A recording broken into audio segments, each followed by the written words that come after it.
വിവിധ രാജ്യങ്ങളിൽ നിന്നുള്ള വിഭവങ്ങളുമായി യാമ്പുവിലെ റമളാൻ സൂക്കിൽ കച്ചവടം സജീവമായി. റോയൽ കമ്മീഷനിൽ വർഷങ്ങളായി നോമ്പുകാലത്ത് വിരുന്നെത്തുന്ന ഈ സൂക്കിൽ തങ്ങളുടെ ഇഷ്ടവിഭവങ്ങൾ തേടിയെത്തുന്ന സ്വദേശികളുടെയും വിദേശികളുടെയും തിരക്കാണ്. എല്ലാ ദിവസവും വൈകിട്ട് അസർ നമസ്കാരത്തോടെയാണ് റോയൽ കമ്മീഷൻ ഒരുക്കിയ ഈ റമദാൻ സ്പെഷ്യൽ നഗരി സജീവമാകുക. മഗ്രിബ് ബാങ്കോടെ അവസാനിക്കുകയും ചെയ്യും. 3 മണിക്കൂർ മാത്രമാണ് സൂക്കിലെ കച്ചവടമെങ്കിലും നോമ്പ് തുറക്കാനുള്ള എല്ലാതരം വിഭവങ്ങളും ഇവിടെ സുലഭം. അറേബ്യൻ രുചിഭേദങ്ങൾ ആസ്വദിക്കാനെത്തുന്നവർക്ക് ഇഷ്ടമുള്ളത് തിരഞ്ഞെടുക്കാം.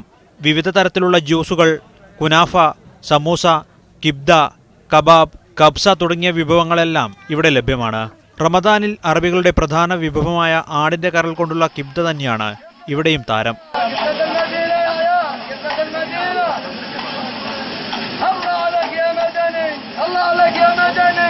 ലെബനാൻ, പാകിസ്ഥാൻ, തുർക്കി, യമൻ, ഇന്ത്യ തുടങ്ങിയ രാജ്യങ്ങളിലെ വിഭവങ്ങൾ ഒരുക്കി 50ഓളം സ്റ്റാളുകളാണ് റമദാൻ സൂക്കിലുള്ളത്. ഇവിടെ വളരെ നല്ലൊരു പ്രോഗ്രാമാണ് ഇവിടെ നടക്കുന്നത്.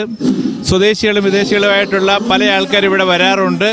റോയൽ കമ്മീഷൻ വളരെ നല്ല രീതിയിലാണ് ഇവിടെ അറേഞ്ച്മെന്റ്സ് ഒക്കെ ചെയ്തിരിക്കുന്നത്. ശരിക്കും ആൾക്കാർ എന്ന് വെച്ച് കഴിഞ്ഞാൽ റമദാൻ ടൈമിൽ എന്ന് പറഞ്ഞു കഴിഞ്ഞാൽ നല്ല രീതിയിൽ എന്ന് വെച്ച് കഴിഞ്ഞാൽ എൻജോയ് ചെയ്യുന്നുണ്ട്. ആഹാര സാധനങ്ങളുടെ ഗുണനിലവാരം ഉറപ്പുവരുത്തിയാണ് റോയൽ കമ്മീഷൻ നഗരസഭ കച്ചവടത്തിന് അനുമതി നൽകുന്നത്. സൂക്കിലെത്തുന്ന ഓരോരുത്തർക്കും നോമ്പ് തുറക്കാൻ വിപുലമായ സൗകര്യം നാട്ടുകാർ ഒരുക്കുന്നുണ്ട്. Media 1 Yanbu.